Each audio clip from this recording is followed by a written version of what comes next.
할렐루야. 제가 새벽에 자주 빠져서 죄송합니다. 사실 나오려면 나올 수 있어요. 지방에 가지 않는 한은. 근데 오래 써먹으려고 제가 조절을 하는 것인데 어쨌든 죄송하게 생각해요. 자, 레위기서 12장은 이제 산모의 정결귀례라 그런 말씀입니다. 그런데 이 특이한 것은 남자를 낳을 때와 여자를 낳을 때의 산모 정결하는 기간에 차이가 있어요. 이거 어떻게 생각하세요? 남녀를 차별했다 그렇게 봐야 할까요? 성경은 꼭 그런 뜻은 아니에요. 자, 한번 보면 무슨 뜻이냐면 남자를 낳으면 남자는 이스라엘은 할례를 받게 돼 있어요. 8일째 할례를. 근데 표피를 베서 남자아이의 성기를 베서 할례의 의식을 거치게 했는데, 근데 왜 8일째냐 이 말이에요. 꼭 이유가 있을까요? 너무 어리지 않아요? 너무 잔인하지 않아요? 그렇죠? 좀 7, 8살 먹어서 수술을 한다든지 그렇게 하면 되는데, 너무 그 어린 핏덩이에다가 그렇게 칼을 댄다든지 그건 너무 잔인하잖아요. 근데 놀라운 사실이 밝혀졌어요.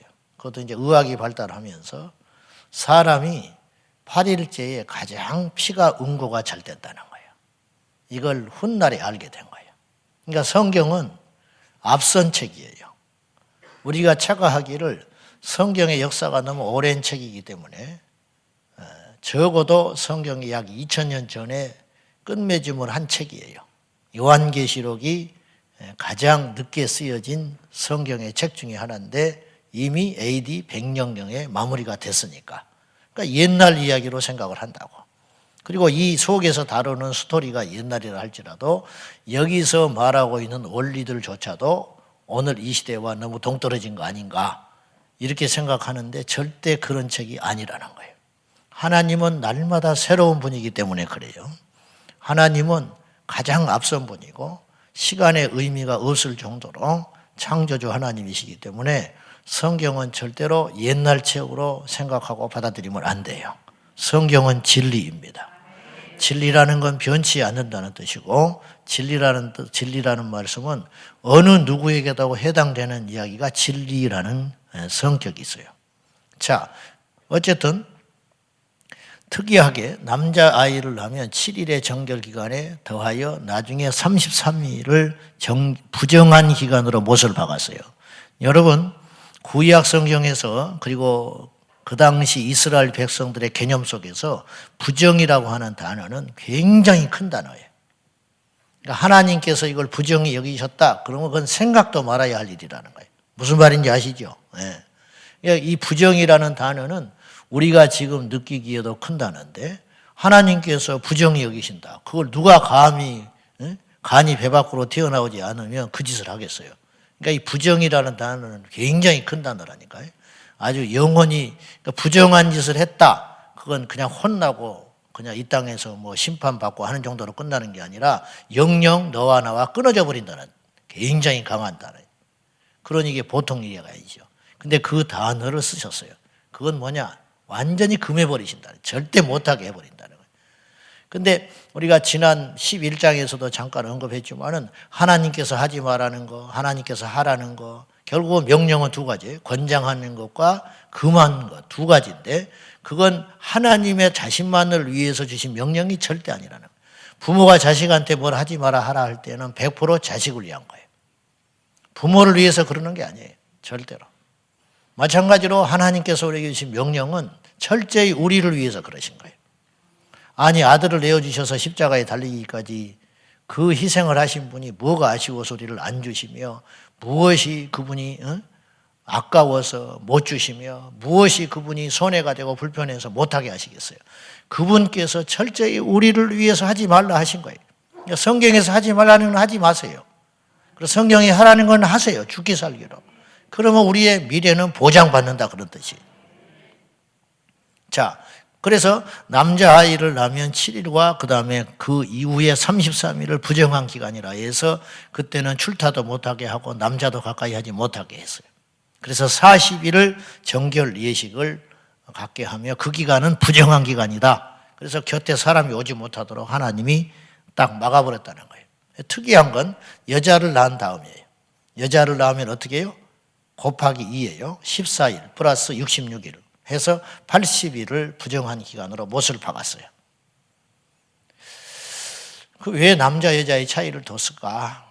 여러분, 농경사회 그리고 목축사회에서는 그리고 그 당시에는 전쟁이 빈번한 때이기 때문에 우리나라도 마찬가지지만 남아선호사상, 우리나라 세계 역사 속에서 여자들이 참정권을 갖는 것이 얼마 안 됐어요. 옛날에는 투표권이 없었어. 옛날에는 숫자 세는데도 들어가질 않았다는 거예요. 여자들을 무시하지 않은 게 아니라 그때는 어쩔 수 없는 구조 속에서 그랬다 이런 말이에요. 당장에 그래서 남자를 낳아야 했어요. 그래야 남자가 재산이야. 전쟁이 나도 남자가 필요했고 농사를 질 때도 남자가 필요해. 그러니까 남자가 어쩔 수 없이 권리가 커진 거예요. 그래서 남자가 권리가 커지니까 남자를 낳는 사람이 대우를 받을 수밖에 없는 구조였죠. 이건 전 세계의 보편적인 흐름이었어요. 근데 이제 이때 당시도 마찬가지예요. 이때 당시에도. 그러니까 남자가 곽광받을 수밖에 없는 시대다 이 말이죠.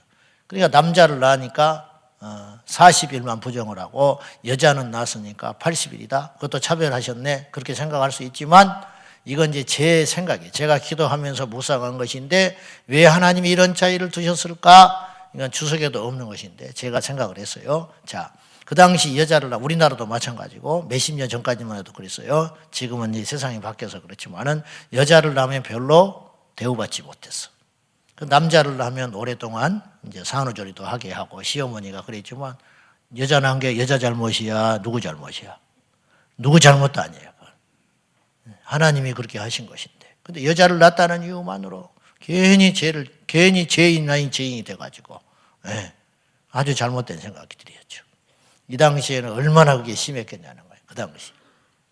그래서 하나님께서 보세요. 그리고 옛날에는 여자들이 무시받았어요. 그러니까는 뭐 아이를 낳았다고 해서 산후조리를 한다든지 아이를 낳았다고 해서 자기 몸을 보호한다든지 그럴 수가 없었어요. 그래서 하나님이 부정한 기간으로 40일을 딱 못을 박았어요. 그 부정한 여자를 어디 데려다가 일을 시킬 수 있겠어요? 부정한 사람을 어디 데려다가 설거지를 시키겠어요? 부정한 사람을 어디를 데려다가 써먹겠어? 근데 역설적으로 부정하다고 딱 선을 긋고 못을 박아버리니까 여자가 보호받는 거야. 여러분 지금도 40일을 산후조리를 하는 거는 충분하잖아요. 그 당시 그 바쁘고 그런 여자가 무시받을 때에 여자를 딱 독립시켜가지고 하나님께서 부정이란 인간의 완악함을 알기 때문에 인간의 연약함을 알기 때문에 부정이라는 단어를 딱 앞세워서 여자의 몸과 권리를 보호시켜버렸다는 거예요. 놀라운 이야기 아닙니까 여러분? 성경은 저는 과학이라고 생각해요. 성경은 단순한 스토리가 아니에요. 근데 여자를 낳았는데 오히려 갑절로 80일을 보호했다? 여자 낳은 것도 얼마나 구박을 받고 힘들고 심적으로 괴로우니까 하나님이 부정이라는 단어를 덧입혀가지고 보너스로 너는 배를 씌워라. 그러니까 부정이라고 하기 때문에 사람들이 가까이 못하는 거지. 아이를 막 낳는데 남자들이 정욕을 이기지 못하고 가까이 한다든지 그러면 어떻게 돼? 여자의 몸이 만신창이가 될 거 아니에요. 그래서 부정하다. 부정한 사람은 어떻게 가까이 할 수 있겠어? 그래서 이스라엘의 여자들 이렇게 철저하게 보호하셨다 그런 뜻이에요. 율법으로 명시하여 산모의 건강을 40일과 80일을 지켜내게 하셨다. 특별히 여자를 낳은 산모에게는 하나님이 더 큰 위로를 주시고 그 당시 보호받지 못하는 그런 사각지대에 있는 여자들의 인권을 이처럼 생각하셨다라는 거죠. 또 레위기법에 의하면 이상한 것이 나오죠. 종들의 이야기도 나와요. 그건 나중에 이야기를 하기로 하고. 자, 그런데 이 시대는 지금 엉망진창이 됐어요. 차별과 구별을 구분을 못해. 차별과 구별. 여자는 똑같다. 여자나 남자나 똑같아야 된다. 그러면 세상이 퇴보하는 거예요. 여자가 해야 할 일이 분명히 있고 남자가 해야 할 일이 있어요. 젊은이가 해야 할 일이 있고 나이 든 사람이 해야 할 일이 있어요. 책만 본 사람이 해야 할 일이 있고 밖에 나가서 손으로 쓰는 사람이 해야 할 일이 있어요. 물론 이런 일들을 통해서 자기가 정당한 정당한 대가를 확보해야죠. 이게 하나님의 뜻이죠. 그러나 이런 것들을 다 절차를 무시하고 마음대로 해버린다는 건 문제가 있다는 거죠. 일예로 외국인이라고 해서 차별을 하면 안 되죠. 그러나 불법 체류자까지 보호할 수는 없는 거예요. 그러니 불법을 저질렀다는 것은 이미 거짓을 했다는 말이고 범법자이기 때문에 그 사람들까지 우리나라 국민의 세금을 들여서 보호해 준다든지 무차별로 무조건 투표권을 준다든지 하는 일은 그건 있을 수 없는 일이에요. 우리가 사랑을 해야 되지 않냐? 그건 그런 차원이 아니라니까요. 그거는 구별과 차별을 오해해서 생긴 일이라는 거죠. 이제는 공부를 학위를 가진 사람이나 없는 사람이나 똑같이 월급을 줘야 된다. 이런 이야기까지 나오고 있어요. 그러면은 세상에 누가 공부를 하겠냐는, 누가 발전을 하겠어요. 정당하게 공부하고 희생하고 노력하는 만큼 일한 만큼 소득이 있는 것이 성경의 가르침이에요. 수고한 대로 얻는 것이 성경의 가르침이라고요. 그 대신 가진 자들이, 기득권자들이 섬기게 만드는 것이 기독교 정신이죠. 그래서 세금을 많이 내면 돼요. 많이 가진 사람은 그걸 강제로 뺏을 일이 아니라 그건 공산주의지. 많이 가진 사람은 세금을 내게 하면 돼요. 연약한 자들을 지켜내고 보호하게 하면 돼요. 그러나 자격이 안 되고 감이 안 되는 사람은 무조건 어떤 자리가 생겼다고 주고 가면 그 세상은 같이 공멸하는 거예요. 공멸. 망해버리고 마는 거죠. 이런 세상은 마귀가 만드는 세상이라는. 하나님의 나라는 절대 그렇지 않아요. 그래서 우리가 구별과 차별을 우리가 잘 이해할 필요가 있다. 이런 뜻이에요. 장학금을 누구한테 줘야 돼요? 응? 장학금. 권사님 장학금을 누구한테 주겠어? 공부 잘한 사람한테 장학금을 줘야지. 그죠? 장학금을 안 받아봤구만. 장학금은 공부를 잘한 사람한테 주는 것이 장학금이에요. 근데 정부에서 어떤 정부에서 공부를 잘한 사람한테 우선으로 장학금을 주는 게 아니라 어려운 사람한테 장학금을 주기 시작했어. 그건 어떤 일이 벌어지느냐? 공부를 안 해요. 장학금은 그렇게 주는 게 아니에요. 장학금은 어려운 사람한테 주는 게 아니고 공부를 잘하는 아이한테 주는 거예요. 이게 차별인가요? 아니에요. 그래야 공부할 생각이 나는 거야. 그래서 자꾸 공부를 하는 거야. 아, 나도 장학금을 따야겠다. 나도 장학금을 따서 부모를 기쁘게 해줘야겠다. 내 생활에 보탬이 돼야겠다. 그렇게 해서 하고 그 대신 어려운 사람한테는 장학금을 주는 게 아니라 다른 명목으로 줘야 되는 거예요. 근데 어려운 아이들한테도 장학금이라는 명목을 줘버리면 누가 공부를 하겠냐고. 이게 하향평등이에요. 하향평등. 네. 이런 일이 생기고 있어요. 그리고 막 장학금이 남발이 돼. 그럼 그 돈은 어디서 나오는데? 나라 빚으로 주는 거야. 그러면 아이들이 고마운 줄을 몰라. 반에서 3분의 2가 장학금 받아버려요. 반에서. 예를 들어서. 공부를 뭐하러 합니까? 3분의 2가 대충만 해도 놀고 먹어도 대충만 해도 학점만 따도 장학금을 주는 세상이 되는데 그러니까 실력이 늘질 않지. 이런 세상이 되면 퇴보하게 되고 결국은 속에서부터 문드러져 가지고 망하는 세상이 된다는 거죠. 자, 그래서 이제 산모가 이제 40일이 지나고 80일이 지났잖아요. 그러면 공동체 가운데 복귀를 시켜야 할 거 아니에요.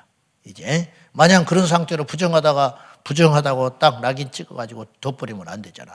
들어올 수 있는 명분을 만들어야지. 다시 가정으로, 일터로, 공동체로 들어오게 해가지고 예전의 모습으로 이제 회복시켜줘야지. 예. 그렇게 하기 위해서 뭘 하느냐면 번제를 드리게 했다 이 말이에요. 번제. 자, 봅시다. 6절 봐요. 6절. 다 같이 시작. 아들이나 딸이나 정결하게 되는 기한이 차면 그 여인은 번제를 위하여 1년 된 어린 양을 가져가고 속죄제를 위하여 집비둘기 새끼나 산비둘기 해망문 제사장에게로 가져갈 것이요. 7절 시작. 제사장은 그것을 여호와 앞에 드려서 그 여인을 위하여 속죄할지니 그리하면 산혈이 깨끗하리라. 이는 아들이나 딸을 생산한 여인에게 대한 규례니라. 이 예식을 통하여 속죄 제사, 번제를 통해서 그리고 누차 말하지만 하나님 앞에 드려지는 제물의 종류에는 큰 구분이 없다. 무슨 말이냐? 과한 제물을 드리게 하면 연약한 자는 무슨 수로 속죄제를 드려요. 그래서 하나님께서 명시했어요. 어린 양을 가져가도 좋다. 조금 형편이 되면 어린 양 가져갈 수 있어요. 집비둘기 새끼를 가져갈 수도 있다. 산비둘기를 가져갈 수도 있다. 집비둘기는 사서 갖다 줍니다. 집비둘기 사기가 벅차면 산에 가서 잡아서라도 줄 수 있다.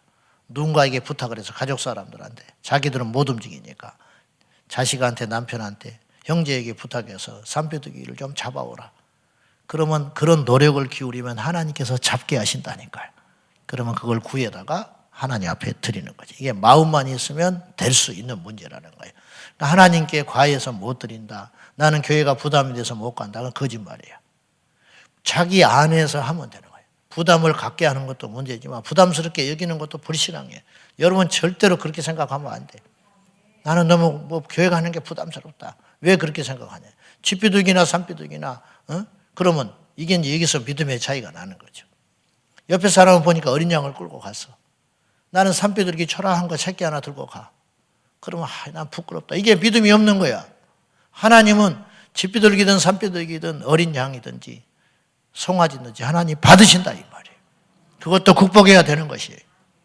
나는 교회 가서 입고 갈 옷이 없다. 맨날 똑같은 옷만 입고 가니까 창피해서 못 살겠다. 머리가 이래가지고 내가 머리할 돈이 없어서 난 주일날 예배 가는데 꺼린다. 그 불신앙이야. 신앙이 없어서 그런 형편없는 소리를 하는 거예요. 그런 분위기를 만드는 교회도 문제지만 스스로 위축돼가지고 그런 것 때문에 하나님께 나오는 것을 꺼리는 것은 오늘 구약의 성경에 이 말씀대로 보면 말이 안 되는 소리라는 거예요. 나는 양이 없으니까 양을 살 능력이 안 되니까 하나님께 제사를 못 드리겠습니다. 이게 얼마나 믿음 없는 처사냐 이 말이에요. 그러니까 그런 생각은 다 버려놓고 우리 하나님만 나를 받으시면 됩니다. 할렐루야. 교회가 자꾸 그런 식으로 가면 안 돼요. 문턱이 높아도 안 되고 스스로 좌절해서 누구도 그렇게 생각하지 않아요. 사마리아 수가성 여인이 예수님 만나서 회복되니까 힘이 생기고 자신감이 회복되고 자존감이 회복이 되잖아요. 목사님이 나를 지난주에 내가 헌금을 안 했더니 인사를 안 받네. 이따구 소리나 하고 자빠졌고. 관심도 없어요. 관심도 없어. 혼자 그렇게 생각하는 거야. 혼자. 그게 마귀의 올무에 빠져가지고.